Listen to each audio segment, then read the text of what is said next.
Hello বন্ধুরা, তোমরা কেমন আছো? আশা করি তোমরা সবাই ভালো আছো। নিয়ে এলাম নতুন একটি ব্লগ। তো ফাইনালি আমরা স্নান টান করে রেডি হয়ে একটু বেলাবেলাই হয়ে গেল আসতে। তো কঙ্কালী মায়ের মন্দিরে চলে এসেছি পুজো পাঠের জন্য। যেহেতু ঘুম ভাঙতে লেট হয়েছে, প্লাস ওদের পুজো পাঠের সামগ্রী সব কিছু গোছগাছের ব্যাপার ছিল, তার জন্য একটু লেট হলো। আর সবাই একসাথেই মন্দিরে আসবো, আমি অনেক আগেই রেডি হয়ে গেছিলাম, কিন্তু যেহেতু সবাই মিলে একসাথে আসবো তার জন্য লেটটা আরও হলো। তো যাই হোক, ভালোই ভালো পুজো দিয়ে ওরা এবার ওদের কর্মের জন্য তাড়াতাড়ি গেস্ট হাউসে চলে গেল। আর আমার প্রচুর খিদে পেয়েছিল, আমার আর প্রীতির। আমরা ভাবলাম একটু খেয়ে যাই, তো আমি কচুরি আর চা নিয়ে বসেছি। এবার এত খিদে পেয়েছে কি বলবো। আমার ওষুধ ছিল সকালে, সেটাও আমার খাওয়া হয়নি, ভুলে গেছি। আমি বললাম তো থাক, আগে খেয়ে তো নি, তারপর আমি অন্য কিছু হবে। এবার ওরা তো মুড়ি টুড়ি খায়, আমি তো অত মুড়ি খেতে পারি না, আমার গাল ব্যথা হয়ে যায় মুড়ি চেবালে। এই জন্য আমাকে কচুরি খেতে হবে। রাজটাও ভয় দেখাচ্ছিল, খা কচুরি খা, তোর গ্যাস হবে, বমি হবে। আমি ধুই যা হবে, রুমে গিয়ে ওষুধ খেয়ে নেবো। তারপর আখের রস দেখলে তো আমার খেতে ইচ্ছা করে, ওরও তাই। তারপর আবার পুদিনা পাতা দিয়ে, ও আরও দারুণ একটা ব্যাপার। যাই হোক, আর প্রীতিও খুব নাকি ভালোবাসে, এটা আমি জানতাম না। আর এরপর এখানে কিছু ব্যাগের দোকান আছে, আমি এলে প্রত্যেকবারই যাই।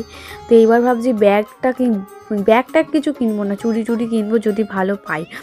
তো চুড়ি পেয়ে গেছি, এটা হচ্ছে সব থেকে বড় ব্যাপার। আর আমার পরিচিত সেই দিদি, আমি ভাবছিলাম ভেতরের দিকে তো ভিড়ের জন্য বসতে দেয়নি, তো বাইরের দোকানটা খুঁজে পেয়ে গেছি। দিদির সাথে আবার দেখা হয়ে গেছে। আমি ভাবছিলাম এইবার হয়তো আর দিদির সাথে দেখা হবে না। তো আমি আমার পছন্দ সহিত কয়েকটা চুড়ি নিয়েছি, দাঁড়াও তোমাদেরকে দেখাই।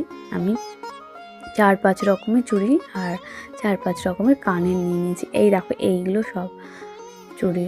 এটা মাল্টি কালারের মধ্যে নিয়েছি যাতে সব কিছুর সাথে পরা যায়। আর এটার মধ্যে একটা পুঁথির মালা আর কয়েকটা কানের আছে। প্রীতি তো চলে গেছে পুজোর জন্য, ওকে ডাকতে চলে গেল। আমি চুড়ি কিনে এখন আমি ফিরছি, একাই পেয়ে গেছি। বারে এও ফোন করছে, আমি ঠিক আছে আমি আসছি। আর চুড়িগুলো আগে যখন মন্দিরের ভেতরের দিকে বসতো, আমার হাতের সাইজের না আমি পেতাম না, যেটাই দেখতাম বড় হতো। আমি সোনাঝুরি হাটেও গেছি, ওখানেও দেখেছি যে আমার হাতের সাইজের হয় না। আজকে আমি পেয়ে গেছি বলে 4টে সেট নিয়েছি, আর একটা এমনি পুঁথি রকম মালা নিয়েছি, আর কানের নিয়েছি কয়েকটা। তো কানেরগুলোর সবগুলো আমার নয়, তার মধ্যে হচ্ছে 4টে নেওয়া ছিল। তো 4টের মধ্যে হচ্ছে 2টো আমার আর 2টো হচ্ছে গিফট দেওয়ার জন্য। আবার ওই দিদিভাইটা আমাকে একটা আবার কানের গিফট করলো, বলছে তুমি এটা নিয়ে যাও, তুমি এটা পরবে। আমি তারপরে বললাম ঠিক আছে। আবার বলছে দেখো পছন্দ কিনা। আমি বললাম হ্যাঁ খুব সুন্দর হয়েছে, ওরা তো ওগুলো হাতে বানায়। আর বরাবরের যখনই আসি ওই দিদিভাইয়ের দোকানেই যাই, সেই জন্য আজকে অনেক দিন পর দেখা তার সাথে, এই আর কি। চলে এসেছি গেস্ট হাউসটা, একবার তোমাদের দেখাই। চলো, এটা আমাদের গেস্ট হাউস, মা কঙ্কালী গেস্ট হাউস এটা। তো এর নাম্বার গুগলে পাওয়া যায় না, গুগলে নাম্বার দেওয়া নেই। যদি কারোর নাম্বারের প্রয়োজন হয় আমাকে বলতে পারো, কখনো কঙ্কালীতলায় এলে যদি থাকো এই গেস্ট হাউসে, তাহলে আমি নাম্বার দিয়ে দেবো। চলো ওপরে যাই, এবার ওদের কাজকর্ম কী হচ্ছে তোমাদের সাথে একটু শেয়ার করবো আজকে। চলো। এই দেখো, ওরা সব কর্মে বসে গেছে, পরপর লাইন দিয়ে প্রীতি এসে ওর কর্মে বসে গেছে। তো এদিকে রাজ।